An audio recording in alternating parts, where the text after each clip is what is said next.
Hello, everybody, and welcome to Books in Hindsight. I'm your host, author Matthew Hines. Today, we're going to be talking to author Joshua Shea. Now, Joshua Shea's story is not only tragic, but it is also sadly too common these days. It is going to be a controversial show. So before we get started, we just want to encourage you to look at sponsorship of this channel at patreon.com/hindsight. And if you also want to support this channel, go ahead and go to hindsight.com and purchase any one of my great books. Now, all authors appearing on Books in Hindsight have the links to their books listed on Books in Hindsight and on hindsight.com. So go ahead and check out these websites, get some more information about the authors that you're hearing, and purchase some of their books. All right. So if you want to keep this podcast commercial free, and I really do because I just don't like commercials, then please sponsor us, buy our books, and support artists and podcasts like this one. Okay, then, without further ado, let's go to the phones.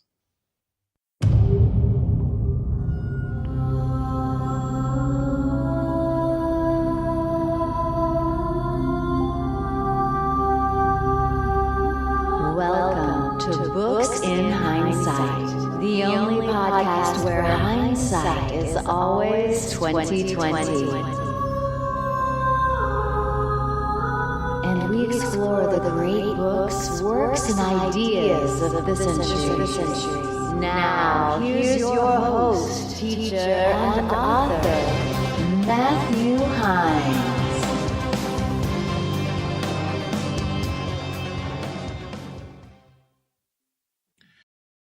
Hello, everybody, and welcome back to Books in Hindsight.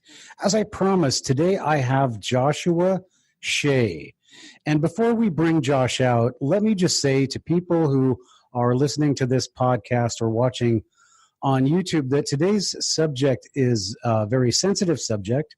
It is a subject that everybody has an opinion on, and that most people's opinions are going to be shifted in one direction, and that's probably going to be an unfavorable opinion of the topic. But this is Books in Hindsight, and this is something that as the title of Josh's book suggests, this is the addiction that nobody wants to talk about, and this is an addiction that's everywhere in society, and it goes up to the highest levels of our government. We've been seeing it now for since the past election cycle. So this is something that is not new, and if you are offended by it or you don't want to hear anything about it, then I would please ask you, or if you're a young child or something, please turn off whatever you're listening to or change the channel, because this is something that is very important. So his name is Josh Shea, and his book is The Addiction Nobody Wants to Talk About.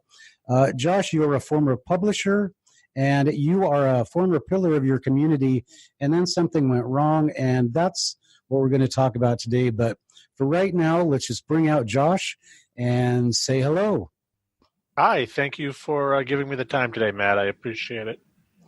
All right. Well, I want to say that I appreciate you coming out and being so honest about this topic, because, it's all over society and people just want to poo-poo it and pretend like they have an opinion. But we're going to talk about why things like these are even possible. And we're going to talk about things like supply and demand. So why don't we talk first about, let's talk about Josh's background. I mean, you're a prominent member of your community. So can you talk about how you became to that position?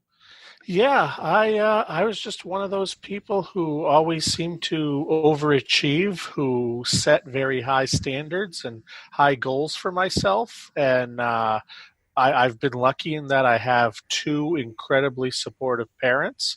When I got married, my wife has always been very much behind me. So I've always felt like and had that internal belief that I could do whatever I set my mind to.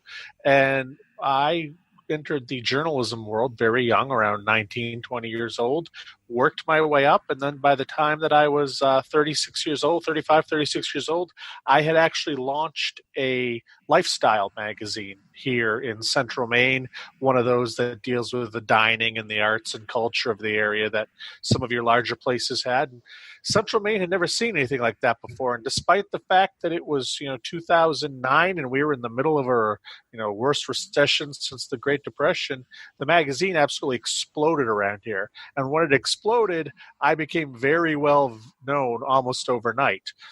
Within the next year or two, I launched a film festival, which became one of the biggest in northern New England over a few years. Wanted it first to just be a tie-in to the magazine, but it ended up kind of becoming its own entity unto itself. So I became very well known for that film festival happening. And then finally I decided, well, you know what this area needs is just more of me.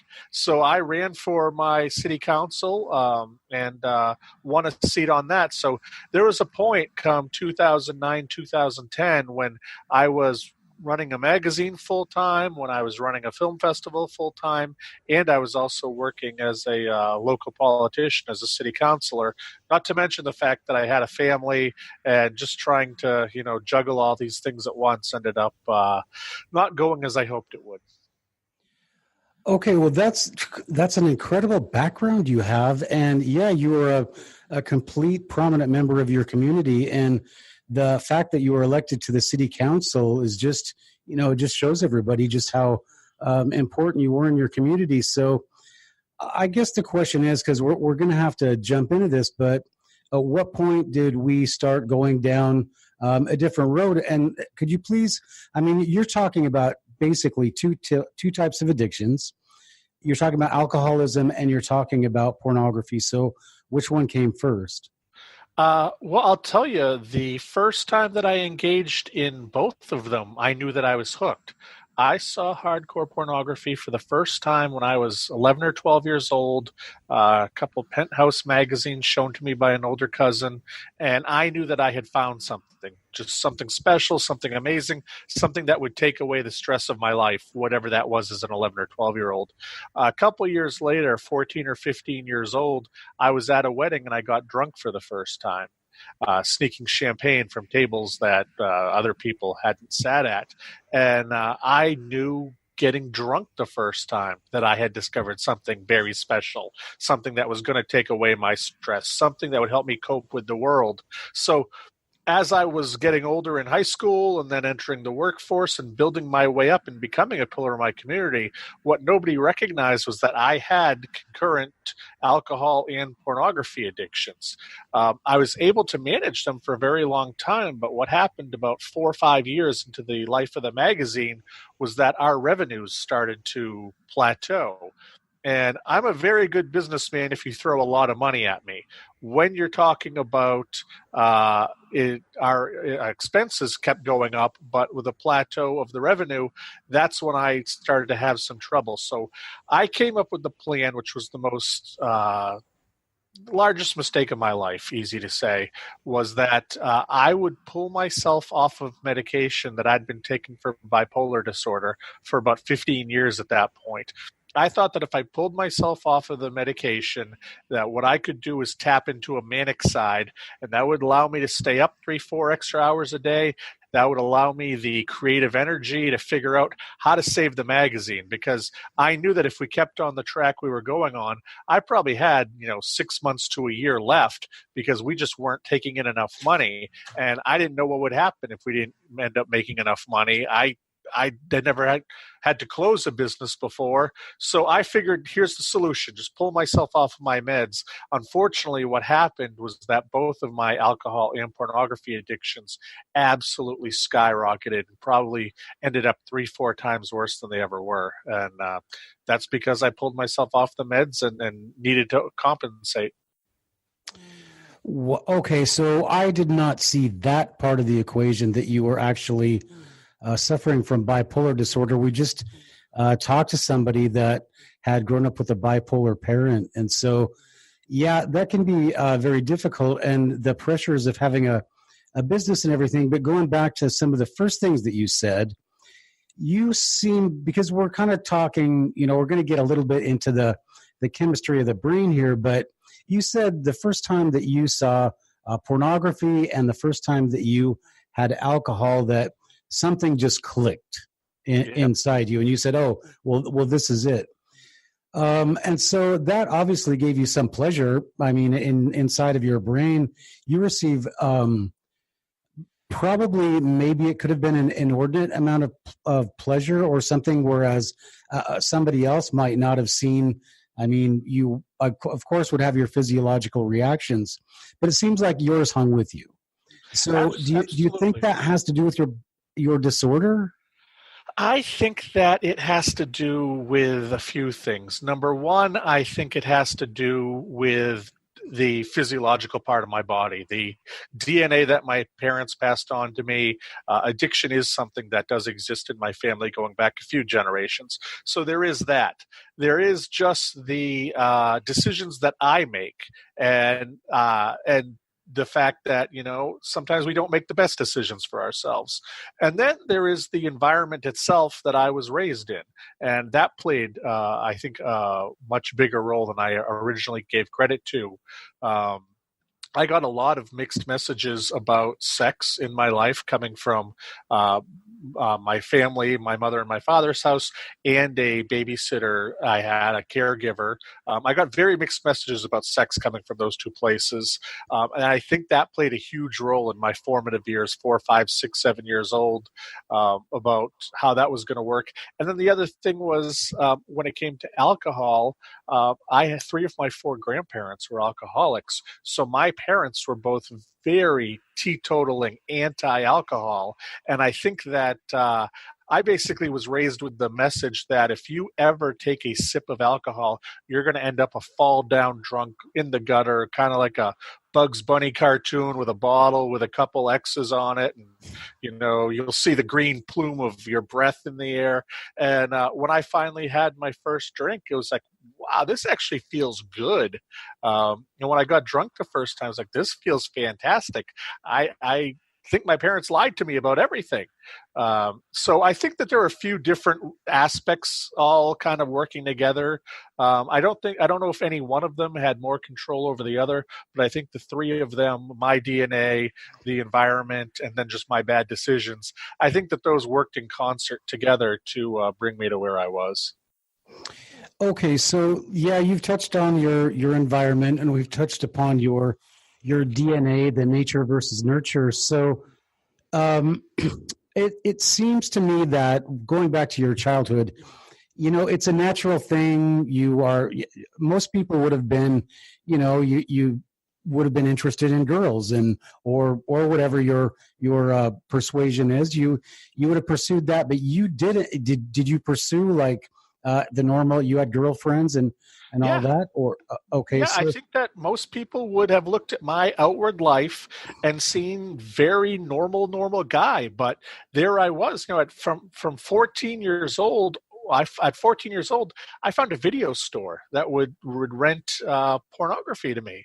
So every day after school, I'd ride my bike, go rent 1 or 2 porno tapes, and then take off back home and watch those tapes and rinse, wash, repeat, do that, just about every day. And then I got old enough that I could buy the magazines. And then when I was 20, 21 years old, suddenly there was the internet. And I never had to buy another magazine again, never had to rent another video again. It was just something that was very private, that it didn't replace sex. It didn't replace intimacy. That's one thing that, people who aren't addicts that use pornography say that it's being used for. Mine was just this whole other stress-relieving fantasy land, coping mechanism that I don't even know what I truly needed to cope with at the time. It wasn't until, later that I can really see the how I was using it for its therapeutic effects. Because a lot of people think this is a replacement for sex. This is a replacement for orgasm. This is a replacement for intimacy. And for most addicts, pornography is not a replacement for any of those things. Okay, so I have to ask you this. The just the fact that we're sitting here talking about it, I'm not going to be some hypocrite and say, oh, well, I've never seen pornography, because I guarantee you that at least a third of the people that listen to this podcast like either own it or have seen it. Try 80%. Oh, okay. I don't know. I do know that I've always been like a teetotaler towards it, because for me it was always like, well, if it's not here for me, then what good is it to sit there and watch that? So anyway, I've just not ever been that much into it, and I've had tons of friends, and every guy and I've always been the odd one out.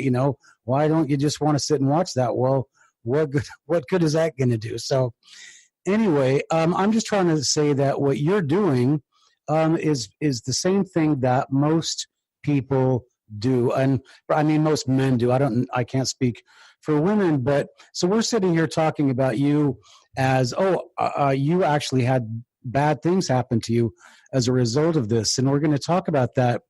But do you feel at all like I am doing something that I mean it was totally available to you? You said it was the internet, and it was on the internet, and the one thing that I thought you said was it was the internet and it's private. Well, it's of course it's not ever going to be private, but that's my question to you is, do you think that do you have any regrets about the fact that so many people are into this and that you had to suffer for it? I know we'll get into talk about this. I don't make any excuses for what happened to me. It's on my shoulders. I bear the brunt of that responsibility.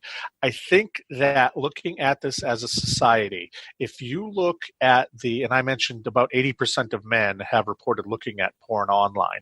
Well, there are three groups. There's an older group that's 65 and older that really have never worked out the internet. They might understand how to use it a bit, but never really have gone into. There is a percentage of those people who are porn addicted. It's very low in the single digits. Then you look at this middle group that you and I are in, where we weren't born into the internet. It was something that came along later in our life. We figured it out, and it's integrated into our lives. There is a much larger group of porn addicts in this group. This is where you look at around 15-16% of men in our age group say that they have issues with pornography. Where you see the craziness is in the 35 and below group. There was a study done in 2016 by the Barna Group. They interviewed hundreds and hundreds of men. What they found out in the 18 to 35-year-old age group, 33% of men said they either have a problem with or are fully addicted to pornography. And think about that. 1/3 of all men between the ages of 18 and 35 believe they have a problem with pornography. We're not talking about it because pornography it's dirty, it's naked people doing naked things, and it's the other gross people on the other side of the tracks look at. And we won't even admit that we look at pornography. So how are we going to address this problem? The thing is, people look at pornography. There was another great study that came out recently. It looked at men and women under the age of 40 who were married. 70% of women under the age of 40 who were married looked at pornography in the last 6 months online. For men under 40 years old, 98%. Now, that doesn't say that they're all addicted to it. By far, the great number of them are not. But what's happening is, now that the internet is in everybody's house, now that you walk around with your phone in your hand and you can access anything you want, we're seeing the fallout of that finally. The internet's been in our lives 20, 25 years. We're seeing what's happening to people who grew up with the internet, with unfettered access to pornography. It's in such higher numbers that we need to deal with this, or this may be the next major healthcare crisis facing our country. All right. So before we go any farther, when you tell me that people are addicted to it, I understand addiction as you're addicted to drugs. You have to have them. How does that work for pornography? I can tell you it's the exact same thing that happens in my mind that happened with alcohol. And from talking people who have other issues, whether they be food disorders or other hard drugs, that it's basically the same. It's something that just flicks your dopamine receptor. It gives you the pleasure that you're looking for. Now, when it comes to being addicted, addiction is addiction is addiction is addiction. The exact same thing happens in my brain that happens in a gambling addict's brain or that happens in a food addict's brain. Uh, Basically, addiction is when you continue to take part in a behavior that you know is bad for you, that you know results in negative consequences, but you still cannot help yourself on a mental and physical level to stay away from it. That's what addiction is, and that's what my life was with pornography and with alcohol. All right, but you were actually quite successful when you were doing this. I mean, we didn't really talk about that yet, but you said you developed these patterns earlier on and then you became successful, but we didn't talk about the interim. So did you continue your obsession and did they grow over time? And as you became successful, you became a publisher. You did these things grow? I mean, did they become more? There were ebbs and flows. I could look at my life, and there were times where I would be on a computer every day looking at pornography. I can trace those to the most stressful times in my life. Those were actually the times I was also drinking more. And then there were times where, I may go weeks at a time or even months at a time without needing some of that. It was depending on really how my life was going up and down. And that's, the cycle of addiction. Just because you're in a better place for a little while doesn't mean you're not going to fall back into that. And I can look and just see those ups and downs throughout my entire life until I eventually crashed there back in 2014. Okay, so let's talk about this then. Are you familiar with B.F. Skinner? Yes. Okay, so do you not agree that it's basically the same thing? You have your stimulus reward or your stimulus, how does it go? It goes, you have your stimulus reward and that's the relationship they have. But you found out that as it is with alcohol, drugs, pornography, just about anything that our society glorifies, it will actually get you in a lot of trouble. So our equation is stimulus. You get the reward, and we're going to talk about the reward. But in your case, there was a punishment that came out of that. So what was when you have alcohol, your brain does things, but I don't understand. I understand, if you look at a beautiful girl, you get stimulated, right? Is that the same thing? I mean, you go, people have different kinds of thoughts, I guess. Being men, we have ours. And is it that same thing? Oh, there's a beautiful girl there, and no. Or is it something else? Is it? It's very different. It's very different. The best that I can describe it is it's about control, and it's about exercising my control over my life. I love my wife to pieces. She's my best friend in the world, but she is a three-dimensional person with problems, with requests, with needs, who can nag me from time to time, who I get into arguments with. That doesn't happen when I would look at a computer screen or open the page of a magazine. Anything that I wanted was there. Nobody on those pages ever said no to me. Nobody on those pages ever told me to take out the trash or that I wasn't living up to what I should be doing. It really had to do with control, and when it spun out of control at the end, that was really it. I mean, towards the end of my run as a pornography addict, when I reached a real critical phase after I'd pulled myself off the medication, I wasn't even using pornography for any kind of self-pleasure. it was all about control. I wanted to control the person who was on the other end of my computer screen because I had no control in my real life. And I think that's really what the alcohol and what the porn were for me, were a way when things were stressful, when things were getting tough, for me to just kind of grab control of my life. And if I want to have beer one night, I'll have beer. If I want to have tequila, I'll have tequila. If I want to look at a beautiful blonde woman, I can do that. If I want to look at 3 cheerleaders, I can do that. It really is about control. It isn't about just like I said before, it isn't about replacing sex. It isn't about, replacing intimacy. It's a completely different thing. I can drive down the road now and go, hey, there's a good looking woman, but that has nothing to do with pornography. Pornography is as much of a concept as anything else. People say they know pornography when they see it, but to me, pornography can be a Good Housekeeping catalog. It can be Victoria's Secret. It can be Playboy magazine. It really is the intent behind what you're looking at. And what my intent when it came to pornography was all about control. And it scratched that little itch that I needed to exhibit control in my life. Okay, well, that's very interesting. And it's interesting to me because that is, I would never have answered that. And so it really has, I hope people are listening to this and saying, well, people are thinking that way. So maybe there's a problem or something happened that made you feel that way. So as your pressures began to increase, then you say that you increased your reliance on alcohol and pornography. Were you still, what are you doing? Are you working and looking at the computer at the same time? And how is that working? What I would do, and I know a lot of people think of addiction as being something that you have to be engrossed with fully, but I would go online largely between the hours of midnight and 2 a.m. After everybody in my house had gone to sleep, wife and kids are long past done, I usually started drinking around 9 or 10 at night and working on my companies. And then by the time I reached midnight, I needed some kind of break.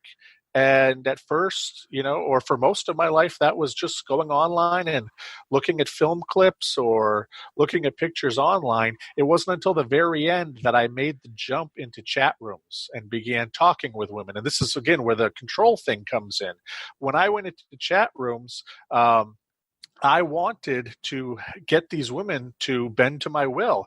I didn't want to find a woman who all of a sudden just like lifted up her top and that was that. I wanted to find the kind of woman who wouldn't do that kind of thing and then spend an hour convincing her somehow through deception and through, what's the word? No, I don't have it right now, but through subtle persuasion. Subtle persuasion, yeah, grooming. I'm sorry, that's the term that's used. No. Through grooming, through persuasion, through manipulation. Can I get this woman an hour from now to take off her top? That's what I was doing. That's the control there. That was what was missing in my life. So between midnight and 2 a.m., if I wanted to find pornography, I knew how the internet worked. This was really the stuff that I got in trouble for. This was really about controlling the person on the other end of the computer. Now, I would then go to bed 2 or 3 in the morning, sleep for 3 hours, get up, do it all over again the next day. I would start drinking at work late in the afternoon. Since I was the boss, everybody thought it was cool that I allowed people to crack a beer come 3, 4 o'clock. And then I'd drink for the next 10 hours. But at work, I wasn't looking at porn. At work, I was, not a fall down drunk. So nobody asked any big questions. Everybody just kind of went along with how life was going. And then it was behind closed doors that these addictions really took hold. All right. Well, I want to talk about so many other things, but I want to talk about, you are looking at, you got in trouble. I'm sorry to kind of delay on that, but okay. So there was a point where you got in trouble for looking at certain types of things was it on the internet or? Yeah, well, what happened was, long story short, one morning in March of 2014, the Maine State Police were at my door, and 22 months later, I'm confessing, guilt to one of those women who I talked to in a chat room. Actually, ended up being a teenage girl from California. So, I was nailed on underage pornography charges. Okay, all right. So because I saw on I saw in the introduction to your book, you had described an encounter with a girl, and you were talking about getting her to take her top off, and I'm a teacher, and so I'm really, like, when it comes to these kids, I'm horrified by it. But I also want to say that, I went down to, like, they had a Mardi Gras. This was years ago, like in the 90s in Seattle. I wouldn't go back to them, but they had all these young girls. I mean, they're not out of, I mean, I know how young kids are, and I know a lot of them were like in junior high school, and there are male adults screaming at them to show their breasts, and they're doing it. And I'm looking around going, look at all of these people. They should all be in prison. They should all be in jail. And they're all doing it like it's no big deal. And then these young girls are doing it.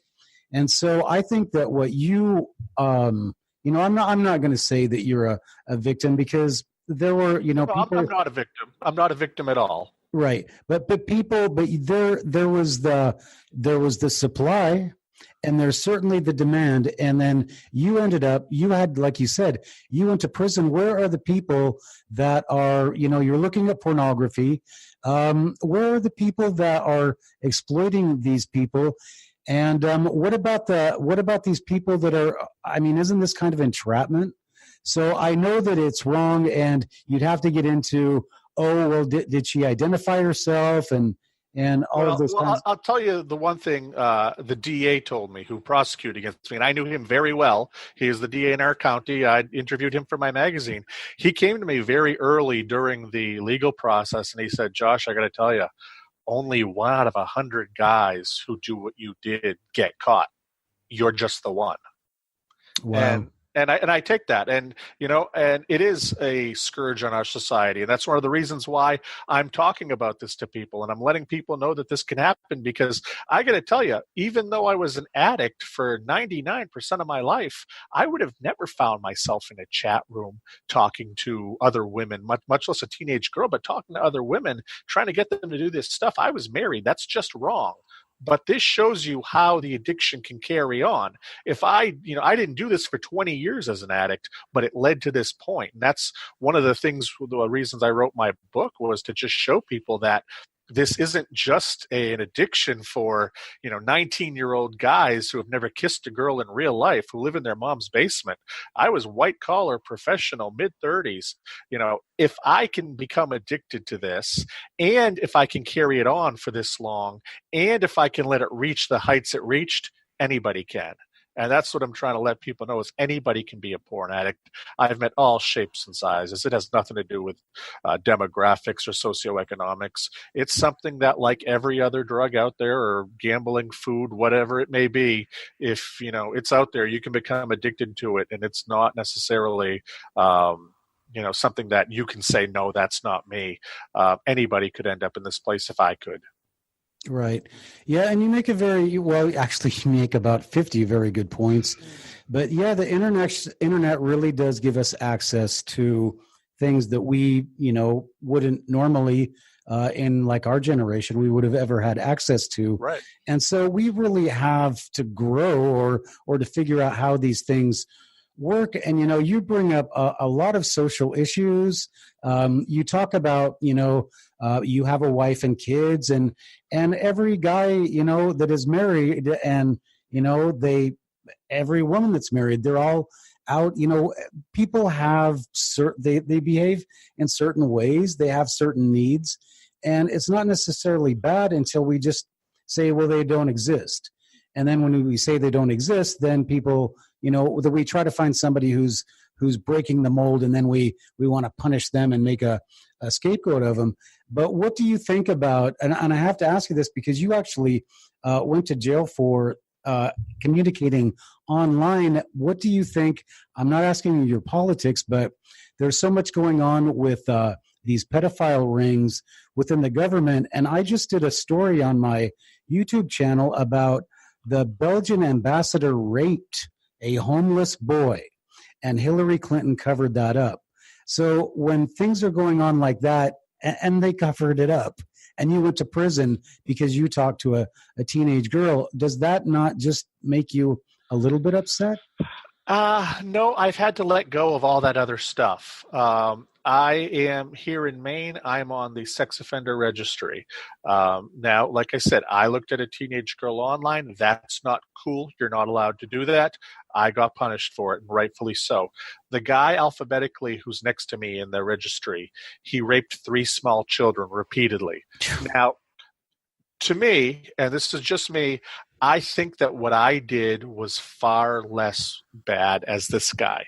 Yet because our laws have not caught up, because we just point a finger at anything that's sex and say bad, bad, bad, we're not parsing this stuff out. That's where I get frustrated sometimes, is that I feel like I'm lumped in with some genuinely evil people. I've met many, many porn addicts. I've met many porn addicts who have gone down roads further than I did. These are generally sick people who made poor decisions, who were ill at the time, much like somebody who is a heroin user, much like somebody who, is morbidly obese. They're making poor decisions. It doesn't necessarily mean they're a bad person. I feel like I'm on a list with people who are genuinely very bad people. And I'm hoping that in time, there may be more of a spectrum. And I know New Zealand, in their sex offender registry, has 3 tiers to describe where people are. Now, I've taken multiple risk assessment tests and have been found to be the lowest rank possible when it comes to chance of recidivism. It just, they don't think that there's any chance that I'll do this again. I don't think there's any chance I'll do this again. It doesn't matter what the guy next to me alphabetically thinks or is going to do. We're on the same list together, even though he did some much more heinous, much more unspeakable things. That frustrates me there. As far as what other people in this world are doing, or did I get enough time in jail, or did I get too much time in jail? I've kind of had to let that go. I try to live my life with as few resentments as possible. Life is so much easier because, frankly, whatever Hillary Clinton and the leader of Belgium or, whatever's happening in the next county over, I can't change that. I'm not going to have a big effect on that. I used to be the kind of person who jumped on social media to give you my 2 cents about every political thing that was happening. I don't think I probably changed a single person's opinion, and I don't know many people who changed mine. Right now, as part of my recovery, I have had to learn to just let go of resentment and really focus on myself, because I think resentments are a kind of looking in a mirror sort of thing and tell you more about yourself than they do about the other person. So just gotta let it go. Don't want to live with it because I've already got so much space in my brain for just so many things, and that's something that I don't need cluttering up my brain. Okay. Well, I do appreciate that, and I do understand it. But as somebody who is an American citizen and who sees it's basically just hypocrisy in our society where everything is based on sex. I mean, one time Bart Simpson erased the board and called America Bonerland. I mean, everybody's trying to sell everything based on sex. And then I imagine you had thousands of conversations with all kinds of people, right? Yep. And one person turned out to be a young lady that probably needed parental supervision, and then you never touched anybody, you never physically harmed anybody, and then you suffered for 22 months. You spent for 22 months was between the day I was arrested and the day that I was sentenced. I actually served 6 months and 6 days. Okay. But your life was basically ruined. And in a blink of an eye. Yeah. Yep. So, what happens going forth now? Let's talk about your book, The Addiction Nobody Wants to Talk About. And I just want to encourage people to look at this. It's available on Amazon. And Josh, I have it available at Books in Heinessight, my website, and heinessight.com, my other website. But I encourage people to look at this because it's a bigger problem than people really understand. The other thing that I wanted to talk to you about is going back to the addiction side of this. It is my opinion that you started drinking, but drinking was wrong. And I'm sure when you saw your first dirty magazine, well, I'm sure that was wrong too. And remember, you grew up in Maine, and it's a small town, and I'm sure you had, like my hometown, you had more churches than bars and things like that. So things are defined that once you step out of that line or cross that line of doing things that are not acceptable, I mean, but you don't get caught. So in the book Crime and Punishment, the main figure is just can't believe that he's killed somebody and not been caught. Do you think that there's just this need you had that you were doing something and you were getting away with it and it bothered you? No, I don't. I can tell you that something was going to catch up with me and wreck my life. I knew that every day. I would not have guessed it would have been porn. I would have guessed that I would have been drunk and drove into a house or something, or that the 6 months would have elapsed and my company would have gone belly up and I would have had to file for bankruptcy or something. Something was going to get me. I was so unhealthy at the point that the police showed up at my door. At that point, I was only sleeping 2 to 3 hours a night. I was drinking. The drinking was getting a little bit earlier and a little bit more intense. The pornography was being a little bit longer at night. My business was falling apart, and I almost had reached a point where I didn't care anymore. My personal hygiene was falling to pieces. Talking to my wife and my kids wasn't happening. We were becoming more and more estranged. It was just one of these things where it was a snowball going down a hill, or you could look at it as a bicycle wheel with all of these different spokes of problems that I had. One of these spokes was going to break. It just happened to be that it was the pornography one. But had the police not showed up at my door then, I think something else would have got me. And thank God they showed up at my door, because if I had kept going more months, I don't know if I would have survived this entire thing. All right, Josh. So I have to ask you this. Do you remember talking to this girl? Specifically this one, no. I've seen a screen capture, and it doesn't ring a bell. Were you drinking at the time? Yes.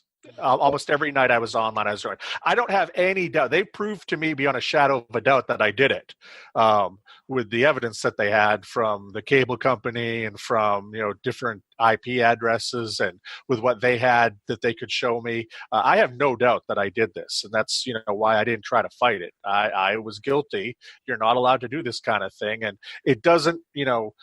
I wasn't nabbed for doing it to anybody who was over 18 years old, but there were dozens of those victims too. What I was doing was it was not a cool moral thing. There was a girl who was underage. That's illegal. It doesn't mean that everybody who wasn't illegal, it was a cool thing to be doing. It was a horrible thing that I did to all of them. Yeah. Okay. But yes, I understand with the younger girl, and I still think that where are the parents on this one? And I think that they need to suffer a little bit for what happened. But I guess that's just me, and it's. But what I can't understand is, or what I think is that you basically are just a guy trying to make his life work, and you're helping the community, you're doing all these things. And then suddenly, bam! You did one thing. One thing was it? And you said a couple things earlier. Was it the one thing, and then bam, that was it? Or were there other younger people? I'm not sure how. They went through my files, because the thing that I did was I created trophies. If I was online with a woman for hour and a half, 2 hours, and then I finally got her to take off her shirt or masturbate or do whatever I was trying to push her to do, I would do the old Shift F4 and do a screen capture. And that was like my trophy. And I didn't use these trophies for sexual gratification. I used them to make myself feel better. If I was having a rotten day, if I was feeling like a loser, I could go to this one folder, and here are all the women who, I was able to trick and manipulate into doing this stuff that I wanted them to. And the police grabbed hold of that folder, and in going through that folder, they found that they were able to connect that one girl. I know they tried and looked for other people, but they only found that one. So as far as I know, and God, I hope it was only one person under 18. Okay, well, yeah, and I really think that this should be a movie. I mean, it sounds to me like it's a typical American story of here's a guy trying to establish his business, helping out his community, and then if it's not the alcohol or the pornography, it's drugs or cheating on the wife or something, but it's where the pressures of society just push you to do something, and then they grab you. And it really seems like, you could just show a picture of you of, this really successful guy, and then one day, bam, there's the police to take away your life. Yeah, and that's, like I said, if it can happen to me, it can happen to anybody. I know there were probably a lot of guys listening and watching to this right now who think, yeah, I like to look at the stuff, but it's no big deal. Or maybe I look at it more than my friends, but that's no big deal. Well, that was me for 20 years, and this is where I ended up.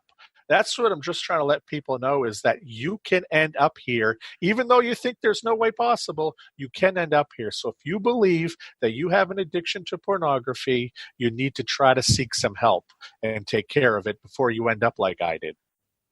Yeah, so I really think that I think it's great that you've done what you've done to come out and to talk about this, because your case, like I said, you didn't touch anybody. You're not one of these slavers.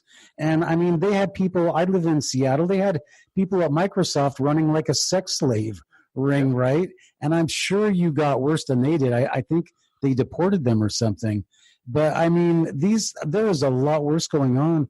And then you had this happening. So I really commend you for coming out and being brave enough and not just trying to hide this, because your case is actually one of those that is it's so borderline, and you were just a guy that got out of control. So I really would hope that you would continue to try to educate people, and I would hope you would write a book about the dangers of doing what you did online, and how they can and just how, not how they can find you, because we don't want to teach people how to get away with it, but just that is not the thing to do. And the idea that what you're doing on the internet is ever private is just probably the first thing that I would tell people.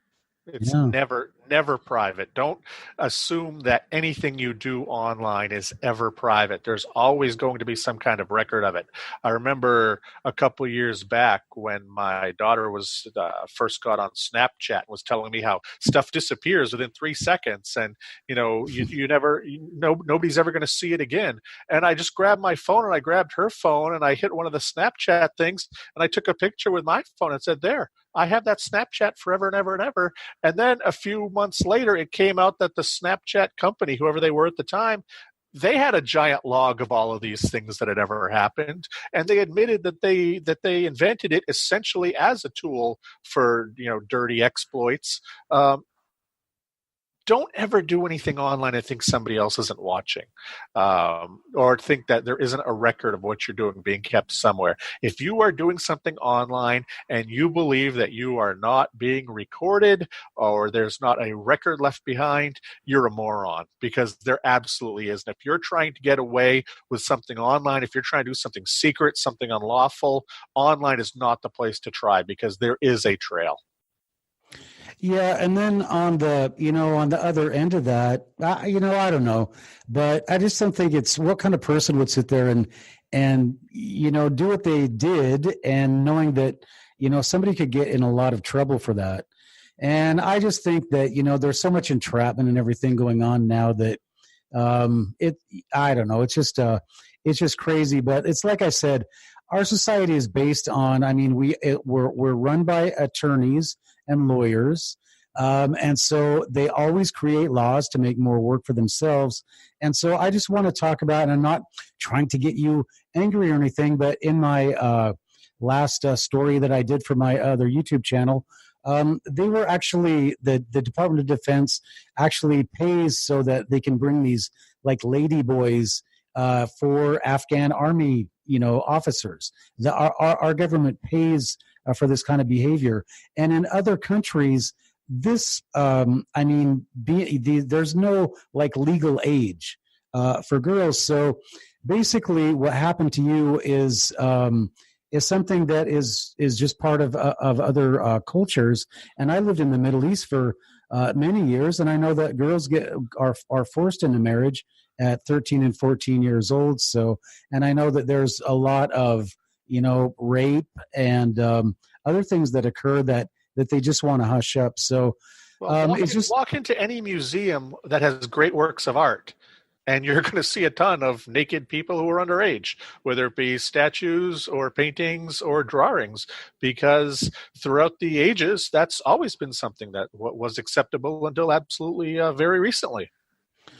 Yeah, exactly. And I don't understand where, anyway, I know that they make laws and all that, but I do know that having lived in other countries, what you would have done, if you told people that, they would just probably say, well, that's really sad for you. Yep. All right. So let's talk about going forward. What are your plans going forward, Josh? Actually, can we stop there? I needed you to ask one more question.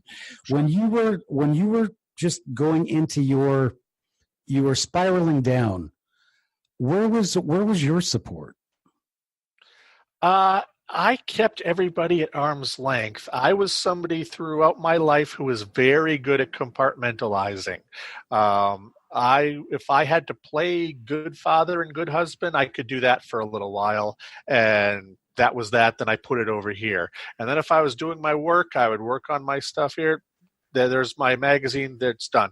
Their film festival and city council, and I was just juggling a bunch of different little briefcases, and I had support within each single one of them. But when it came to the whole, I didn't give anybody a full picture of who I was. And when you're sick, you don't always know you're sick. So I wasn't looking for support. I thought I was okay. I thought that I was just having it was a rough time that I was getting through, and that was that. Okay, so if you could just tell people if somebody is experiencing what you're experiencing or what you were experiencing, is there some way to identify that? Well, ultimately, what I always urge people to say, if you think you have a problem, odds are you have a problem. And then it's a matter of what are you going to do to take care of it. Now, with a lot of different addictions, there are 12-step groups that you can go check out, see what those are like. There's always, one-on-one therapy with cognitive behavioral therapists or, dialectal behavioral therapists. You can do that one-on-one. There are other support groups out there. You can go online. There are a lot of forums and different communities where people who have different issues who aren't comfortable talking to anybody about them can find some help there.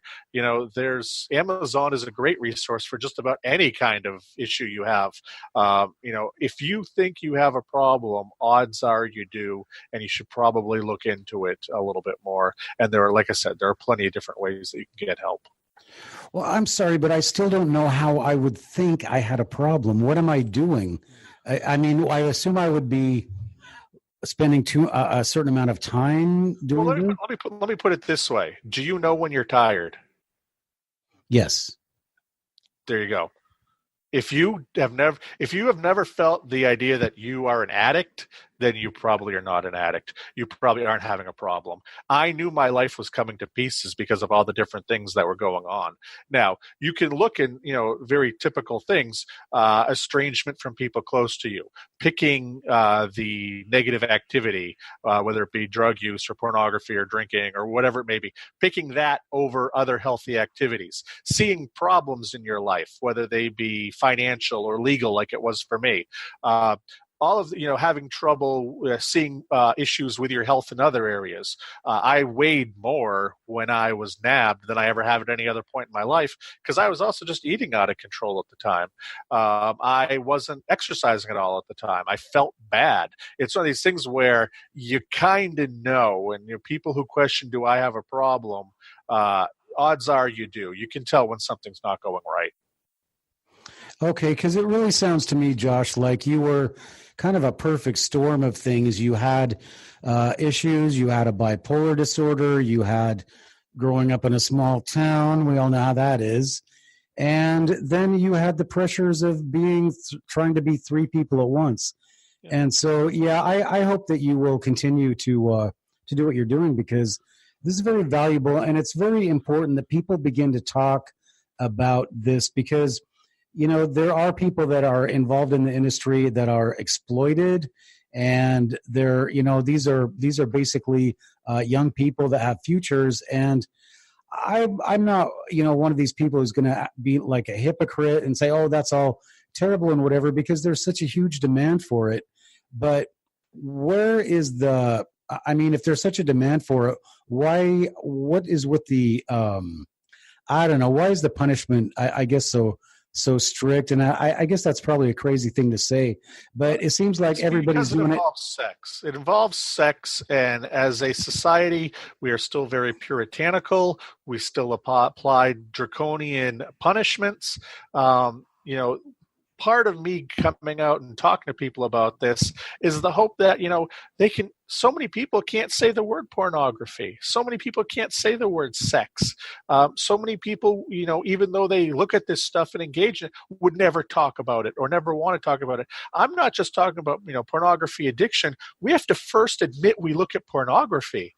And it's a multi-billion-dollar industry, but nobody is going to admit that they engage in it. That's one of the big things. I feel like when I do public appearances or work with small groups, the first thing I do to break the ice is I always say, okay, well, raise your hand if you look at pornography. And nobody's hand goes up. And it's like, oh, well, I finally got that group. Thank goodness. When statistics are, of course, people look at pornography. Now I go to that same group and I say, okay, how many of you gamble? Some hands will go up. How many of you, are not necessarily an alcoholic, how many of you just enjoy a beer now and then? People will put their hands up. That's socially acceptable. And what we need to do as a society is take some of these stigmas away from sexual activity, from looking at pornography, because we're not going to be able to address the issue until people can talk about it. Just because you look at pornography, it doesn't make you a bad person, doesn't make you a pervert, doesn't make you an addict. It's one of these things. A lot of people can have a beer and there's no big deal. There are a lot of people who can look at pornography and it doesn't result in the ruination of their life. But we need to be able to have the same kind of conversations about pornography that we do about drugs or drinking or these other addictions that we're more open about. Okay. Yeah, that is really great. And I'm just so glad that you've come out and you're putting a face and a voice on this, because it's a serious issue. And I hope that people will listen to what you have to say. And before we go, Josh, I just want to say that the book is The Addiction Nobody Wants to Talk About. And Josh, what's your website? The website is recoveringpornaddict.com. If you worry about having an issue, I have a great resources page that can lead you to a lot of different modalities of help. So check that out. The book itself, it's not self-help. It's not full of statistics. It's just my memoir of how I descended into this crazy, crazy world of porn addiction. The website itself is more about recovery and how my life has been better since then. So you can order the book through the site as well. You can go through your site as also. It's once again recoveringpornaddict.com. Okay, great. All right, so Josh, what is in the future? I am right now shopping my second book, which I've written with a licensed marriage and family therapist. It's called I Think He's an Addict, or maybe I think it's just called He's an Addict. An expert and a former addict to answer your questions.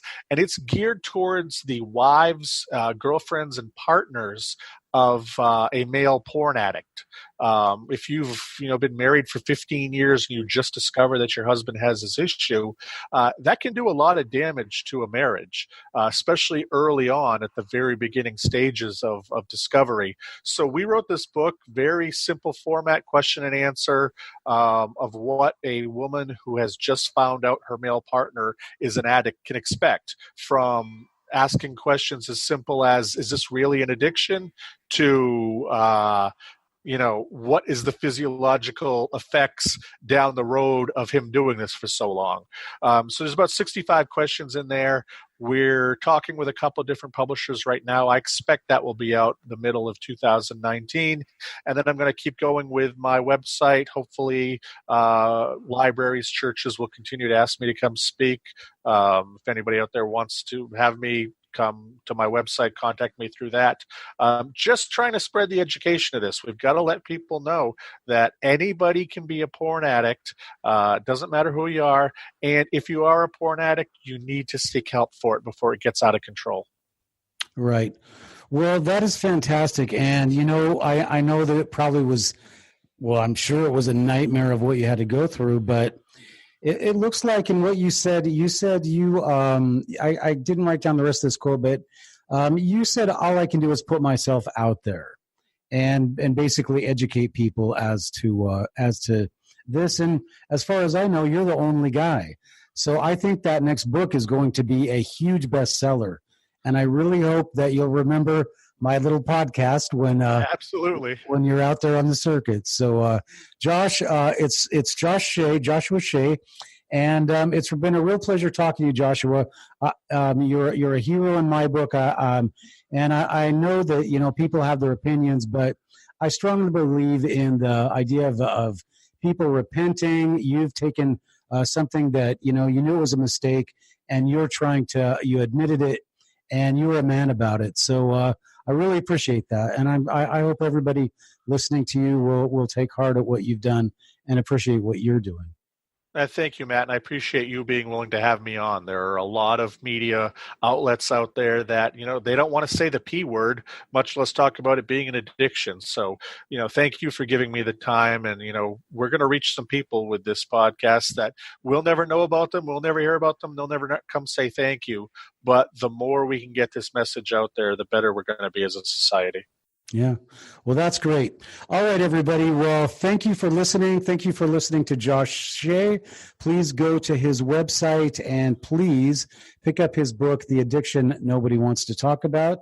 And I'm your host, Matthew Hines. So please keep on reading.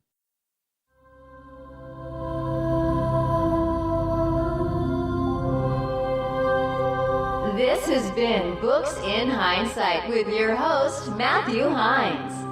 Please join us for our next podcast and look for our archives on iTunes and go to thehindsight.com. That's HEINES site.com for great books by Matthew Hines and other great authors.